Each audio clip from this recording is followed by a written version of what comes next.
Imagine waking up tomorrow morning, driving to a gas station, and seeing the price jump before you even understand what happened. Not because of a storm, not because of Wall Street, not because of anything inside America, but because thousands of miles away, in one narrow strip of water between Iran and Oman, the global energy system is suddenly under threat. That strip of water is the Strait of Hormuz, and if Iran closes it, even for a short time, the shock does not stay in the Middle East.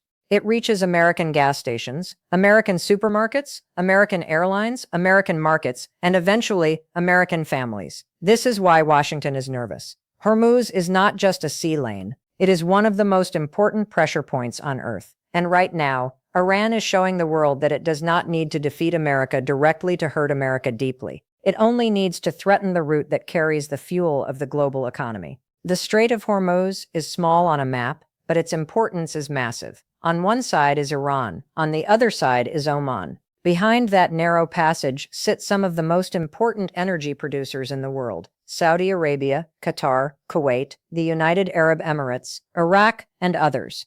Every day, oil and gas move through this region, and the entire world depends on that movement remaining stable. But if Iran makes that route dangerous, everything changes. Ships slow down. Insurance companies raise costs. Oil traders panic, governments call emergency meetings, markets react before ordinary people even know what happened, and then the pain begins to travel. First fuel prices move, then shipping becomes more expensive, then food, flights, and consumer goods become more expensive. By the time politicians explain the crisis on television, families are already paying for it. That is the power of Hormuz. Iran understands this better than anyone. Tehran knows it cannot match the United States ship for ship, plane for plane, or dollar for dollar. But it does not need to. Iran's power comes from geography. It sits next to one of the world's most important energy gates, and it knows that even the fear of closure can become a weapon. That is the key point. Iran does not have to keep Hormuz closed forever. It only has to prove that it can make the world afraid it might close. In the modern world, fear moves faster than missiles. A single warning can move oil prices. A single drone near the wrong tanker can make shipping companies hesitate. A single mine threat can force insurers to raise rates. A single confrontation at sea can push Washington into a crisis it did not want. This is why America enters panic mode. Not because America is weak in a simple military sense. The United States still has aircraft carriers, submarines, bases, satellites, and overwhelming military power. But the system America leads depends on open trade, stable energy, calm markets, and confidence. And confidence is fragile. It can disappear in minutes. One minute, Washington says everything is under control. The next minute, tankers are waiting, oil prices are rising, and Americans are asking why gas is suddenly more expensive again. This is the trap Iran is setting. If Washington does nothing, Iran looks bold. If Washington sends warships, the risk of confrontation rises. If Washington negotiates, Iran claims it forced the world's superpower to the table. If Washington strikes, oil markets could explode, and the crisis could become much bigger than anyone planned. There is no clean option, and that is what real strategic panic looks like. Not screaming, not chaos, not dramatic speeches. Panic is when every choice is dangerous, and every delay makes the next choice worse. For decades, the United States told the world that key sea lanes must remain open. No hostile power could be allowed to hold global energy hostage. That was one of the foundations of American power. The message was simple: the seas stay open because America guarantees the system. But now Iran is testing that message in front of the entire world. And Iran is not the only one watching. Russia is watching. China is watching. Militias in the Red Sea are watching. Every rival of the United States is asking the same question. Can America still protect the system it created? Or is Washington now too stretched, too divided, and too overloaded to enforce every red line? That is why Hormuz is bigger than Iran. This is the beginning of a new kind of conflict: choke point warfare. A country does not need to defeat a superpower directly. It only needs to squeeze the narrow places that superpower depends on.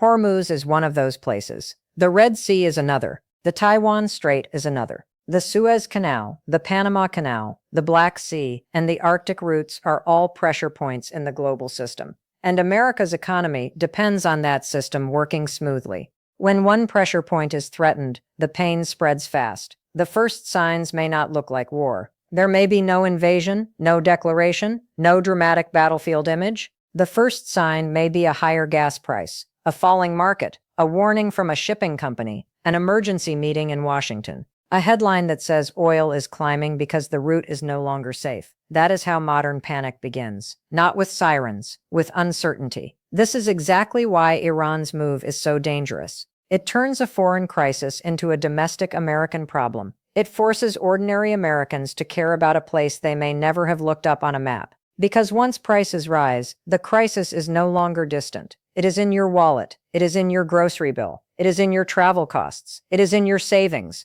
And this is where Washington faces a brutal truth. The United States is already dealing with too many fronts at once. Ukraine, Russia, China, Taiwan, Israel, Iran, the Red Sea, inflation, debt, political division at home. Every crisis demands money, attention, weapons, credibility, and public trust.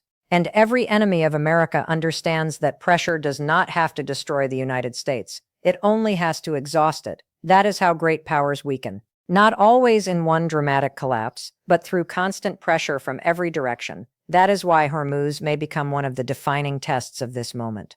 It connects everything: oil, war, inflation, credibility, Iran's leverage, China's calculations, Russia's opportunity, and the future of global trade. One narrow passage can expose the weakness of an entire system. And if Iran succeeds, even partially, the message to the world will be clear. American power has limits. American warnings can be tested. American red lines can be negotiated under pressure. That would be a dangerous precedent, because once one country proves a tactic works, others copy it.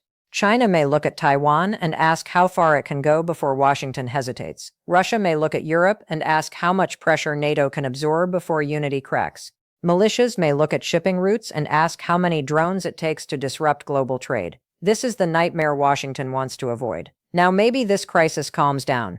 Maybe a deal is reached. Maybe ships continue moving. Maybe oil markets stabilize and Washington claims control. But even if that happens, the lesson remains. The world has been reminded that one narrow strip of water can threaten the entire economic order. And Iran has been reminded that Hormuz gives it power. That lesson will not disappear. Shipping companies will remember, energy markets will remember, American rivals will remember, and Iran will remember most of all. Because once a country learns that a threat can force attention, negotiations, and fear, it will use that card again. That is why this moment matters. Hormuz is not just water. It is leverage. It is pressure. It is a global weapon. And right now, Iran is using it to test American power. If America controls the crisis, the message is clear. The sea lanes remain open. The old order survives, and Washington still sets the limits. But if Iran forces concessions through fear, the message is also clear. The age of easy American dominance is fading, and the weakest points of the global system are now open targets. So watch Hormuz, watch Iran, watch Washington, because the next global crisis may not begin with tanks crossing a border. It may begin with ships refusing to move through one narrow passage of water, and the first people to feel it may not be soldiers. They may be ordinary Americans standing at a gas station, wondering why everything suddenly costs more. The Strait of Hormuz is small on a map, but tonight it may be the most important place on Earth. Because this is not just about Iran. It is not just about oil. It is not just about ships. It is about whether America still controls the system it claims to lead, or whether the new world order will be shaped by whoever can create the most fear at the weakest point. And right now, Iran has found that weak point. Hormuz, a narrow passage, a global weapon, and a direct test of American power. If you found this analysis useful, hit the like button, subscribe to State of War, and turn on notifications, because what happens next in Hormuz could affect every American faster than most people realize. This is Anna, and I'll see you in the next report.